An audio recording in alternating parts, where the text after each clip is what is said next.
Hi friends, நான் உங்கள் Varadaraja and welcome to our channel. இன்றைக்கி நம்ம episode 703 subscribers real life ghost experience தாங்க வந்து பார்க்க போகிறோம். குடிப்பழக்கம் உடலுக்கு கேடு அப்படின்னு சொல்லுவாங்க.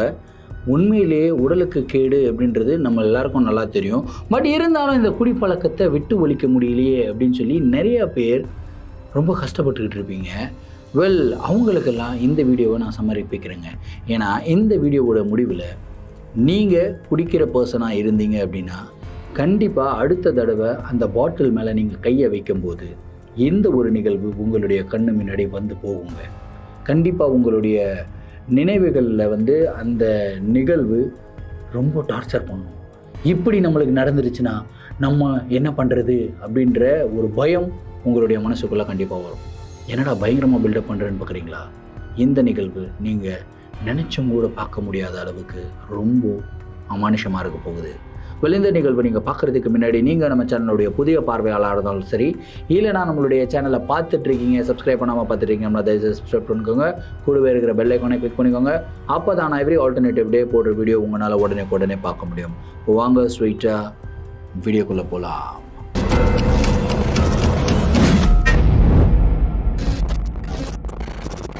எந்த ஒரு நிகழ்வை நம்மளுக்கு கேரளா கொல்லம்லேருந்து ஜோசப் அப்படின்ற ஒரு சப்ஸ்கிரைபர் மெயில் பண்ணி விட்டுருக்காருங்க. இந்த ஒரு அமானுஷமான நிகழ்வு அவருக்கு 15 வருடங்களுக்கு முன்னாடி நடந்ததாகவும், ஸோ இந்த ஒரு நிகழ்வு அவருடைய வாழ்க்கையை டோட்டலாக புரட்டி போட்டுடுச்சு அப்படின்னு சொல்லியிருக்காரு. சரி, கதையோடைய ஸ்டார்ட்லேருந்தே வர ஆரம்பிப்போமே. ஜோசப் பார்த்திங்கன்னா ஒரு ரொம்பவும் ஏழ்மையான குடும்பத்தில் பிறக்கிறாருங்க. ஸோ சின்ன வயசுலேருந்தே படிப்பா அப்படின்னு சொல்லி நிறைய அவங்க அப்பா அம்மா சொல்லியிருக்காங்க. ஆனால் இவருக்கு படிப்பில் இன்ட்ரெஸ்டே கிடையாது.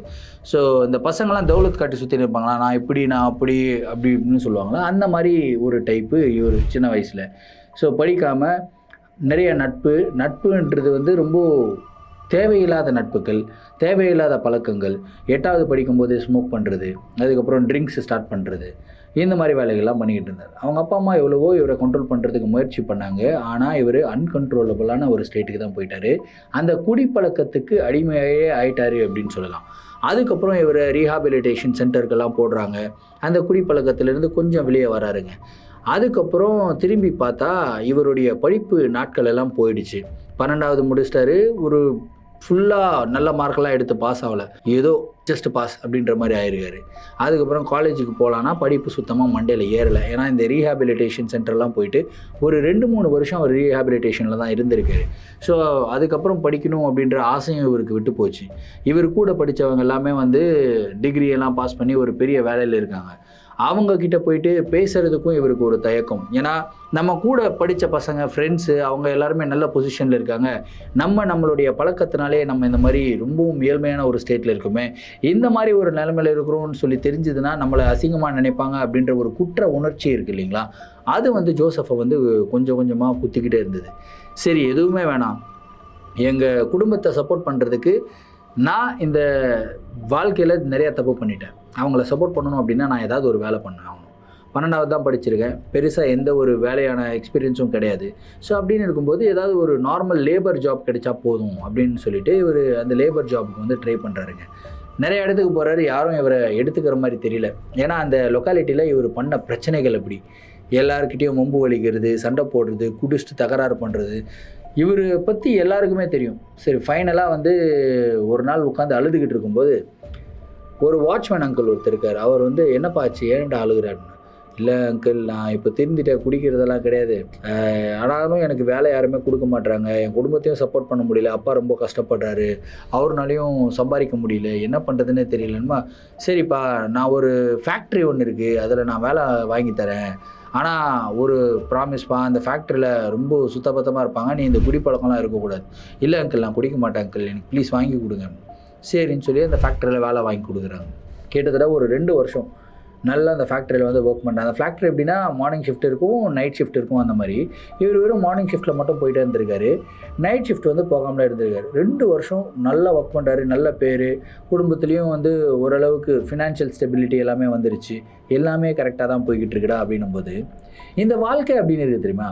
எல்லாமே கரெக்டாக போச்சுன்னா எப்படி கரெக்டாக போக விடுவான் ஆண்டவன்? கண்டிப்பாக ஏதாவது ஒரு செக்கு வைப்பான்ல. அப்படி வச்ச செக்கு தான் நைட் ஷிஃப்ட்டு. ஸோ ஒரு நாள் இவங்க ஃபேக்ட்ரியில் ஒரு 4-5 ஒர்க்கர்ஸ் பார்த்திங்கன்னா லீவ் போட்டுறாங்க. நைட் ஷிஃப்ட்டில் ஒர்க் பண்ணுறதுக்கு ஆள் இல்லை.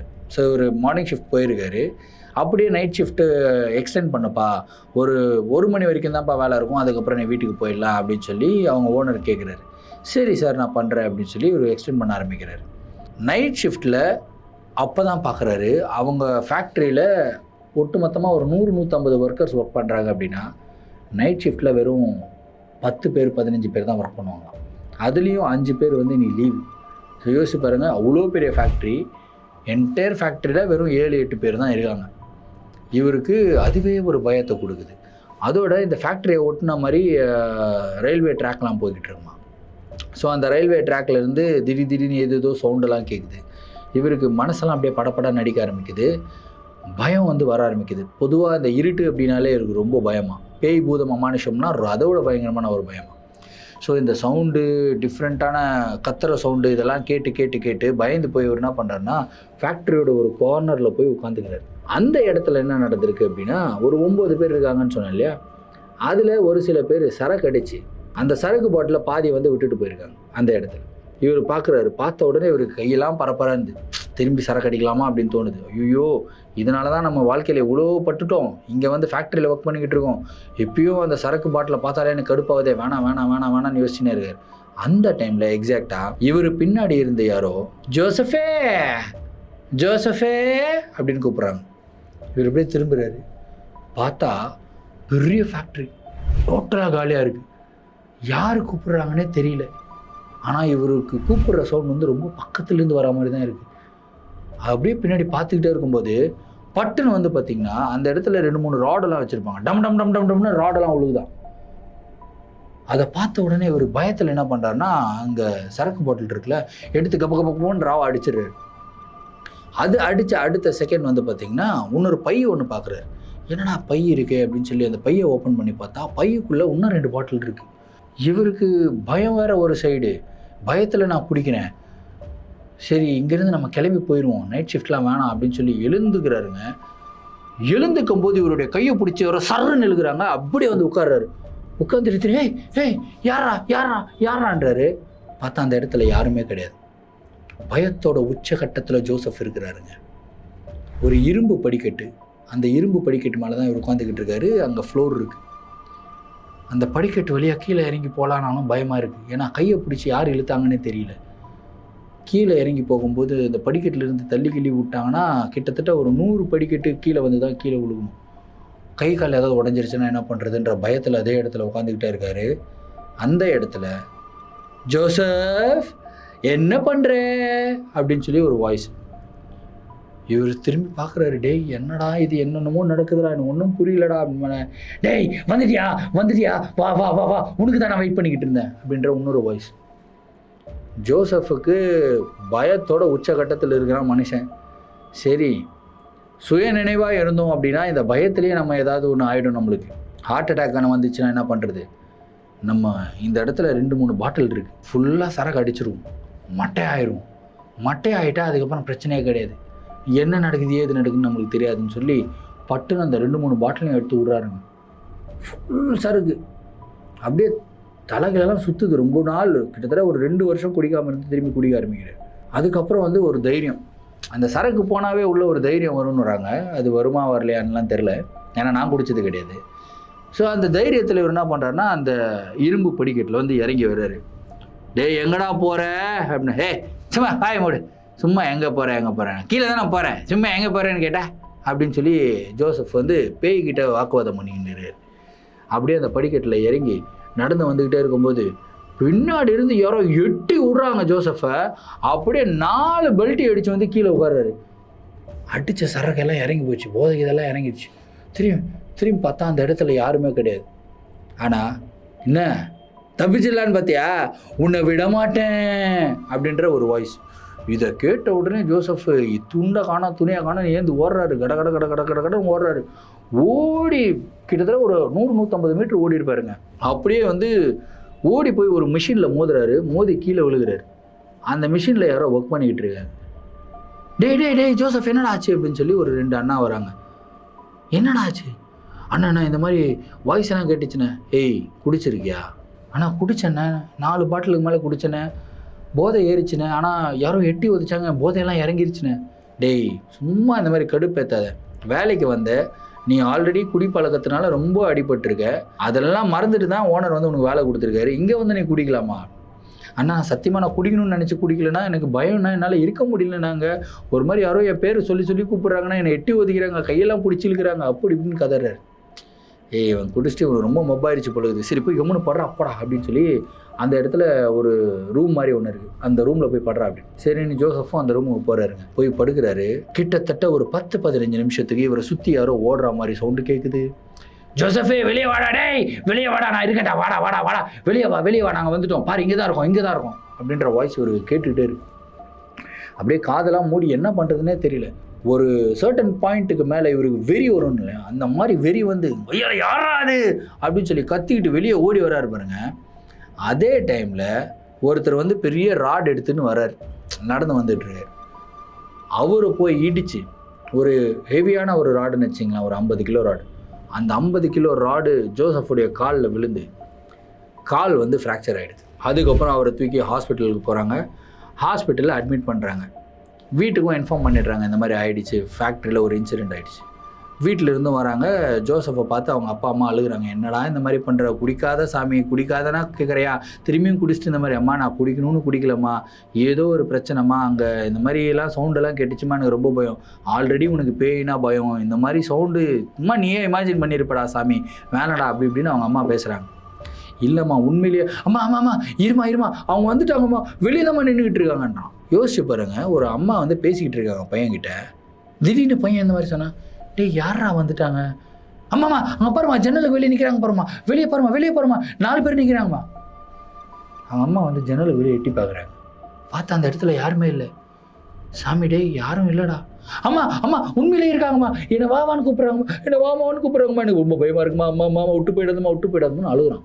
சரிடா நான் போகலடா, இங்கே தான்டா இருக்கேன், இருடா இங்கேயே இருக்கேன்டா, நீ பயப்படாதடா, நான் கூடயே இருக்கிறாங்க அவங்க அம்மா. அதுக்கப்புறம் டாக்டர்ஸ் கிட்ட போய் சொல்லி, டாக்டர் வந்து பார்க்குறாங்க, இவர் ரொம்ப ட்ரோமாவில் இருக்கார், தூங்குறதுக்கு ஒரு இன்ஜெக்ஷன் போடுங்க அப்படின்னு சொல்லி ஒரு இன்ஜெக்ஷன் போடுறாங்க. அதுக்கப்புறம் ஜோசப் நல்லா படுத்து தூங்குறார். காலில் வந்து பெரிய ஃப்ராக்சர், பெரிய கட்டு போட்டு படுக்க வச்சுருக்காங்க. சரி இது எப்படியும் ஒரு 10-15 நாள் பெட் ரெஸ்ட்டில் இருக்கணும், அதுக்கப்புறம் நீங்கள் வீட்டுக்கு கூப்பிட்டு போகலாம் அப்படின்னு வந்து டாக்டர் சொல்கிறாங்க. சரின்ட்டு டெய்லியும் வந்து இவர் ஹாஸ்பிட்டலில் பார்க்குறது போகிறது. ஆனால் ஹாஸ்பிட்டலில் ஜோசஃபோடைய அட்டூழியம் அதிகமாக இருக்குது. அதாவது கால் உடஞ்சி தானே படுத்து கிடக்குறாரு, நல்லா இருக்கிற காலை வச்சுட்டு சும்மா இல்லாமல் இவர் பெட்டில் இருந்து எழுதுக்கிறது, ஜன்னல் பக்கத்தில் வந்து நிற்கிறது, கம்பியை பிடிச்சி நான் வரேன் வரமாட்டேன்னு சொல்லலை, ஆனால் கொஞ்ச நாள் ஆகும், கொஞ்ச நாளுக்கு அப்புறம் நான் வரேன் அப்படின்றதெல்லாம் பண்ணியிருக்காரு. இதை பார்த்த நர்ஸு பயந்து போய் டாக்டர்ஸ் கிட்ட போய் கம்ப்ளைண்ட் பண்ணி, இந்த மாதிரி ஜோசப் என்னென்னமோ பண்ணுறாங்க, என்ன பண்ணுறானே தெரில, ஒரு மாதிரி ரொம்ப அப்நார்மலாக பிஹேவ் பண்ணுறான், திடீர்னு எழுந்து கத்துறான், திடீர்னு பயப்படுறான், திடீர்னு அழுகிறான், திடீர்னு வந்து அந்த ஒத்த காலில் நொண்டி ஓடுறான், ஏதாவது பண்ணிக்கிட்டானா என்ன பண்ணுறது, ரொம்ப பயமாக இருக்குது அப்படின்றாங்க. சரிம்மா நான் வரேன் அப்படின்னு சொல்லி டாக்டர் வந்து ஜோசப் கிட்ட, தம்பி என்னப்பா உனக்கு பிரச்சனை, ஏன் இந்த மாதிரிலாம் பண்ணிகிட்டு இருக்க, யோ டாக்டர் வெளியே நிற்கிறாங்கயா, என்னை கூப்பிட்றாங்க, பாரியா இப்போ கூட நிற்கிறாங்கயா, வெளியே இருந்து உள்ளே வந்துட்டாங்கயா, பின்னாடி நிற்கிறாங்கயா. டாக்டர் அப்படியே பார்க்குறாரு, ஏய் என்னடா சொல்கிற, இங்கே நீ நான் மட்டும் தானாங்கன்னா பக்கத்தில் நர்ஸு, பின்னாடி யாருமே இல்லைடா, டாக்டர் பின்னாடி நிற்கிறாங்க, ஐயோ டாக்டர் அப்படின்ட்டு. இவன் வேறு மாதிரி ஒரு ட்ராமாவில் இருக்கான், இவனுக்கு நம்ம ட்ரீட்மெண்ட்டும் பண்ணி ஆகணும். ஏன்னா இவங்க ஓனர் வந்து இவனுடைய ஃபுல் ட்ரீட்மெண்ட்டுக்கு வந்து அவர் பே பண்ணிட்டாரு. இவனுடைய கையை வந்து கட்டி போட்டுரு, இன்னொரு காலில் தான் எகிரி குச்சி ஓடுறான், அந்த காலையும் கட்டி போட்டுரு, கை காலை வந்து கட்டி போட்டு வச்சிடறாங்க பெட்டில். அதுக்கப்புறம் கத்துறாரு பயங்கரமாக. அதுக்கப்புறம் தூங்குறதுக்கு உண்டான ஒரு இன்ஜெக்ஷனை போட்டு தூங்க வச்சிடறாங்க. இப்படியே ஒரு 3 நாள் போகுதுங்க. 4ஆவது நாள் இவருடைய பெட்டு பக்கத்தில், அதாவது ஒரு ஜென்ரல் வார்டில் தான் அட்மிட் பண்ணியிருக்காங்க. பக்கத்தில் பெட் இருக்குது.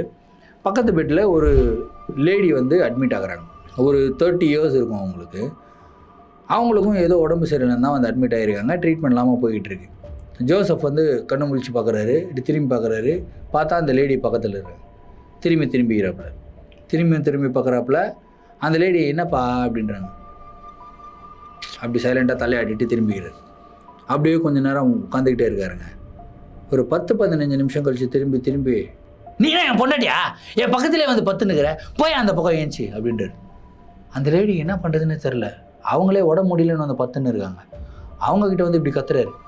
அவங்க பயந்து அழுகுறாங்க, கத்துறாங்க. அவங்க கத்துறதை கேட்டு நர்ஸு குடுகுன்னு ஓடி, என்னமாச்சு, என்னம்மா இந்த பையன் இப்படி கத்துறாம்மா, என்னமோ என்னை பொண்டாட்டியா அப்படி இப்படின்னு கேட்குறாம்மா, எனக்கு இது வேணாம்மா, என்னை மாற்றி விடுமான்னா, ஏம்மா இது ஜென்ரல் வார்டுமா, மாற்றியெல்லாம் விட முடியாது, வேணும்னா ஒரு 4 பெட்டு தள்ளி உங்களை படுக்க வச்சுறேன்னு சொல்லி ஒரு 4 பெட்டு தள்ளி வந்து அந்த லேடியை வந்து படுக்க வச்சிட்டாங்க. அதுக்கப்புறம் நர்ஸும் கிளம்பி போயிடுறாங்க. ஜோசஃப்க்கு மெடிசன்லாம் கொடுத்துட்டு தான் போகிறாங்க. ஒரு 1/2 மணி நேரம் சைலண்டாக இருந்திருப்பார். 1/2 மணி நேரம் கழிச்சு அந்த பெட்டு ஆட்டுறாரு. டகட கட கட கையும் காலையும் கட்டி போட்டிருக்காங்க. டகட கட கட கட கட கட கடன்னு ஆட்டுறாரு. ஆட்டி என்ன பண்ணுறாருன்னா அப்படி இழுக்கிறாரு பாருங்க. கையை கட்டி போட்டு வச்சுருந்தாங்க இல்லையா, அந்த கம்பி தனியாக பிச்சுக்கிட்டு வந்துருச்சுங்க. காலை வந்து அப்படி இழுக்கிறாரு. அந்த காலில் கட்டியிருந்த அந்த கட்டு வந்து அவுந்துக்குது. இவர் எழுந்து நின்றுட்டு அந்த கம்பியை கையில் வச்சுக்கிட்டு அப்படியே நடக்க ஆரம்பிக்கிறார். லிட்ரலாக இவரால் 2 காலில் நடக்க முடிஞ்சிருக்காது. ஏன்னா இவருக்கு ஒரு கால் உடஞ்சிருக்கு, பெரிய ஃப்ராக்சர். அந்த ஃப்ராக்சர் ஆன காலை வச்சு இவர் நடக்க ஆரம்பிக்கிறாருங்க. வந்துட்டானுங்க என்னை கூப்பிட்றானுங்க, நான் போகிறேன், ஏய் வரேன்டா. நர்ஸு பார்த்து வளர்றாங்க. டேய் நடக்கவே முடியாதடா, எப்படிடா நீ நடக்கிற, என்னடா இது நடக்குதுன்னா, ஏய் நர்ஸே நீ தானே என்னை கட்டி போட்ட, நான் வரேன் ஓடுறாருங்க. நர்ஸு ஐயோ ஏம்மா கத்திக்கின்னு ஓடுறாங்க. பக்கத்தில் அந்த ட்ரீட்மெண்ட்டில் படுத்துக்கிட்டு இருந்தாங்களா ஒரு லேடி, அவங்க அவ்வளோதான், சாமி எனக்கு இந்த ஹாஸ்பிட்டலில் வேணாம், ட்ரீட்மெண்ட்டும் வேணான்னு அவங்க குளுக்கோஸ் ஏற்றுன்னு இருந்தாங்களாம் கையில். எல்லாத்தையும் பிடிங்கி போட்டு அவங்க ஏந்து ஓடுறாங்க தபான்னு. இவர் நர்ஸை துரத்திக்கின்னு ஓடுறாரு. லிட்ரலாக ஒரு நாள் நடக்க கூட முடிஞ்சிருக்காதுங்க. எப்படி ஓடினாருன்னு தெரில. எதிரில் இவங்க அம்மா அப்பா வராங்க. ஏய் என்னடா பண்ணுற ஜோசப்னா, அம்மா கால் வலிக்குதுமா எனக்கு. டேய் எப்பட்றா ஓடி வந்த, எப்பட்றா நடக்கிற, எப்பட்றா நிற்கிற அப்படின்றாங்க அவங்க அம்மா. அம்மா கால் வலிக்குதுமா, அம்மா ஐயோ கால் வலிக்குதுமா அப்படின்னு அழுகுறாரு. அதுக்கப்புறம் ஒரு நாள் நிற்க முடியல. அவங்க அம்மாவை பார்த்த உடனே அவங்க அப்பாவை பார்த்த உடனே கொஞ்சம் திரும்பியும் கான்ஷியஸ்னஸ் வர ஆரம்பிக்குது. அதுக்கப்புறம் ஒத்த காலில், அதாவது நல்லா இருக்கிற காலிலே வந்து நொண்டி நிற்கிறார். திரும்பியும் வந்து அந்த நர்ஸ் அப்படியே எட்டி பார்க்குறாங்க. எட்டி பார்த்தோன்னே ஏய் இங்கே தான் இருக்கே, அதோ வரேன் அப்படின்னு சொல்லி திரும்பி ஓடுறாருங்க. ஆனால் இந்த தடவை ஓடும்போது எப்படி ஓடுறாருன்னா, அவருடைய 2 காலில் ஓடல, உடஞ்சிருந்ததுன்னு சொன்னேன் இல்லையா, அந்த உடஞ்ச காலில் மட்டும் நொண்டி ஓடுறாருங்க. யோசிச்சு பாருங்க, ஒரு மிகப்பெரிய ஃப்ராக்சர் ஆகிருக்கு. அந்த காலில் வந்து நொண்டி ஓடினா அந்த ஹாஸ்பிட்டலில் இருக்கிறவங்க எல்லாருமே அப்படியே பயத்தோட உச்சகட்டத்தில் ஜோசஃபை பார்க்குறாங்க. எப்படிரா எங்கிருந்துடா வந்த நீனா, சூப்பர்மேனா, உடஞ்சி போன காலை வச்சு இப்படி நொண்டி ஓடுறா அப்படின்னு பார்த்துக்கிட்டே இருக்கும்போது டாக்டர் வந்து அந்த இடத்துல வராரு. டாக்டரையும் துரத்திக்கிட்டு ஓடுறாரு. டாக்டர் ஒரு சைடு ஓடுறாப்புல. அதுக்கப்புறம் அப்படியே நேராக போயிட்டே இருக்கும்போது இந்த ஹாஸ்பிட்டலில் வந்து ஒரு பிள்ளையார் சிலை வந்து ஒன்று வச்சுருக்கோம். கரெக்டாக அந்த பிள்ளையார் சிலையை பார்த்த உடனே ஸ்டன்னாகி போய் நிற்கிறாப்புல. அதே இடத்துல ஜோசப் வந்து உட்காந்துக்கிறாப்புல. அந்த இடத்துலேருந்து நகரவே இல்லை. அதுக்கப்புறம் இதெல்லாம் பார்த்துட்டு டாக்டர் என்ன சொல்கிறாரு அப்படின்னா, இது வந்து வேறு பிரச்சனை மாதிரி தெரியுது, மெடிக்கல் டேர்ம்ஸ் மாதிரி தெரியல. நான் ஆஸ் அ டாக்டராக இது சொல்லக்கூடாது, பட் இருந்தாலும் சொல்கிறேன், உங்கள் பையனுக்கு ஏதோ ஒரு பேய் பிடிச்ச மாதிரி தான் இருக்குது. எனக்கு இந்த பேய் பூதம் அமானுஷத்தினெல்லாம் நம்பிக்கை கிடையாது. பட் ஆனால் உங்கள் பையனோட ஆக்டிவிட்டீஸு இதெல்லாம் பார்க்கும்போது ஒருவேளை இருக்குமோன்னு எனக்கு சந்தேகமாக வருது. ஏன்னா அவனுடைய கால் வந்து கம்ப்ளீட்டாக க்ரஷ் ஆகிருக்கு, ஒரு எலும்பு. நாங்களே நிறையா ஸ்க்ரூவெல்லாம் போட்டு தான் வச்சுருக்கோம். பெரிய ஃப்ராக்சரு. அந்த ஃப்ராக்சரை வச்சு இவ்வளோ ஸ்பீடாக ஓடி வரான் அப்படின்னா எப்படி ஓட முடியும்? சம்திங் சூப்பர் நேச்சுரல் ஹேப்பனிங் அப்படின்னு வந்து சொல்கிறார். உடனடியாக அவங்க அம்மா வந்து அவங்களுக்கு தெரிஞ்ச ஃபாதர் யாரெலாம் இருக்காங்களோ அவங்கக்கிட்டலாம் போய் பேசுகிறாங்க. அவருமே வந்து சரி நான் வந்து பார்க்குறேன் அப்படின்னு சொல்லி வந்து பார்க்குறாரு. அந்த ஃபாதர் யாரை பார்த்த உடனே ஜோசப் வந்து பயந்து நடுங்குறாப்புல, வித்தியாசமாக வந்து பேச ஆரம்பிக்கிறாப்புல. அந்த ஃபாதர் யார் வந்து அந்த ரோசரியெல்லாம் போட்டுன்னு வர்றாரு. ஜோசப்ன்றாரு. ஜோசப்லாம் ஏய் போ நீ வேணாம், அவங்க என்னை கூப்பிட்றாங்க, நாங்கள் போகணும் அப்படி இப்படின்னு வந்து பேச ஆரம்பிக்கிறார். ஃபாதர் யாருக்கு தெரிஞ்சுது மேட்ரு வந்து ரொம்ப சீரியஸான கண்டிஷனில் தான் இருக்குது அப்படின்னு சொல்லிட்டு ஜோசப்பை வந்து கண்ட்ரோல் பண்ணி ஒரு இடத்துல உட்கார வைக்கிறார். இப்போ இவனை கண்ட்ரோல் பண்ணி உட்கார வச்சுருக்கேன், இவனை வந்து சர்ச்சுக்கு கூட்டிகிட்டு வாங்க அப்படின்னு சொல்லிட்டு போயிடுறாரு. ஃபாதர் எப்படி ஃபாதர் இவனை நாங்கள் கூட்டு எந்த ஒரு பிரச்சனையும் பண்ண மாட்டோம், நீங்கள் கூட்டிகிட்டு வாங்க அப்படின்ட்டு மட்டும் போயிடுறாரு. சர்ச்சுக்கு வந்து கூட்டிகிட்டு போயிடுறாங்க. சர்ச்சுக்குள்ளே இவர் என்ட்ரே ஆக மாட்டுறாரு. அவ்வளோ அட்டுழியம் பண்ணுறாப்புல மனுஷன். ரொம்ப கஷ்டப்பட்டு அதுக்கப்புறம் சர்ச்சுக்குள்ளே கூட்டிகிட்டு போனால் அதுக்கப்புறம் தான் தெரியுது ஜோசஃபுடைய உடம்புக்குள்ளே உண்மையிலேயே 7 ஆன்மாக்கள் வந்து இருக்குதுங்க. அந்த 7 ஆன்மாக்களும் ஒரு வாட்டியும் வெளியே வந்து நீ வா என் கூட வந்துருன்னு சொல்லி கூப்பிட்டுட்டே இருந்திருக்கு. அதனால தான் இவர் வந்து ஜன்னலுக்கு வெளியே அவங்க நிற்கிறாங்க, இங்கே நிற்கிறாங்க, பின்னாடி நிற்கிறாங்க, என்னை கூப்பிட்றாங்க, நான் வரேன் அப்படின்னு சொல்லி கத்திக்கிட்டு இருந்தார் இல்லையா. ஸோ இந்த 7 ஆன்மாக்களும் அட் அ டைமில் இவருடைய உடம்புக்குள்ளே இல்லை. ஒரு 3 ஆன்மா உள்ளே இருந்ததுன்னா 4 ஆன்மா வெளியே இருக்குது. அந்த மாதிரி ஒரு சுச்சுவேஷனில் தான் இவர் வந்து இருந்திருக்காரு. ஸோ இதனால தான் இவர் மாறி மாறி பேசி ஒரு மாதிரி பைத்தியமான ஆகிட்டு இருக்கிறார் ஜோசப். ஸோ இது எல்லா மேட்டரும் எப்போ தெரிய வந்ததுன்னா, அந்த ஃபாதர் வந்து உட்காந்து அந்த பேயோட்டும் சடங்குகள்லாம் பண்ணுவாங்களே, எக்ஸாசிசம் பண்ணுவாங்க. ஸோ அதெல்லாம் பண்ணும்போது ஜோசஃபுடைய வாயிலிருந்து டிஃப்ரெண்ட் வாய்ஸில் டிஃப்ரெண்ட் பாஷைகளில் வந்து பேச ஆரம்பிக்கிறாங்க. இதெல்லாம் பார்த்ததுக்கப்புறம் தான் 7 ஆன்மாக்கள் இருக்குது அப்படின்றத கண்டுபிடிச்சாங்க. சரி, இந்த ஆன்மாக்கள் எப்படி வந்தது அப்படின்னு சொல்லி பார்க்கும்போது, ஆல்ரெடி சொல்லியிருந்தேன் இவர் ஒர்க் பண்ணியிருக்கிற ஃபேக்ட்ரி பக்கத்தில் வந்து ஒரு ரயில்வே ட்ராக் இருக்கும் அப்படின்னு சொல்லி. அந்த ரயில்வே ட்ராக் வந்து பார்த்திங்கன்னா ஒரு ஹை ஆக்சிடென்ட் ஜோனா. அந்த இடத்துல பல வருடங்களுக்கு முன்னாடி ஒரு காரில் போய்கிட்டு இருந்த ஒரு என்டையர் ஃபேமிலி அடிபட்டு அதே இடத்துல இறந்து போயிருக்காங்க ஸ்பாட்டில். கிட்டத்தட்ட ஒரு 7-8 பேர் அந்த ஸ்பாட்லேயே அவங்க வந்து ஆன்மாக்களாக வந்து சுற்றிக்கிட்டு இருந்திருக்காங்க. ஸோ இந்த ஆன்மாக்களுக்கு எல்லாமே வந்து பார்த்திங்கன்னா ரொம்ப டிப்ரெஸ்டாக, மனசில் நிறையா கஷ்டத்தை வச்சுக்கிட்டு, நான் வாழ்கிற வாழ்க்கையே எனக்கு பிடிக்கல அப்படின்னு சொல்லி எல்லாம் சுற்றிக்கிட்டு இருப்பாங்க இல்லையா, அவங்களெல்லாம் பார்த்தா ரொம்ப பிடிக்குமா. சரி, இவங்களுக்குள்ளே நம்ம போயிடலாம் அப்படின்னு சொல்லி ரொம்ப ஆசைப்படுமா. ஜோசப் லிட்டரலி அந்த மாதிரி ஒரு மனநிலைமையில் தான் இருந்தார். ஏன்னா வாழ்க்கையில் சக்ஸஸ்ஃபுல் ஆகணும்னு நினச்சாரு, சக்ஸஸ்ஃபுல் ஆக முடியல. அவருடைய குடிப்பழக்கத்தினாலேயே அவருடைய வாழ்க்கை அழிஞ்சுது.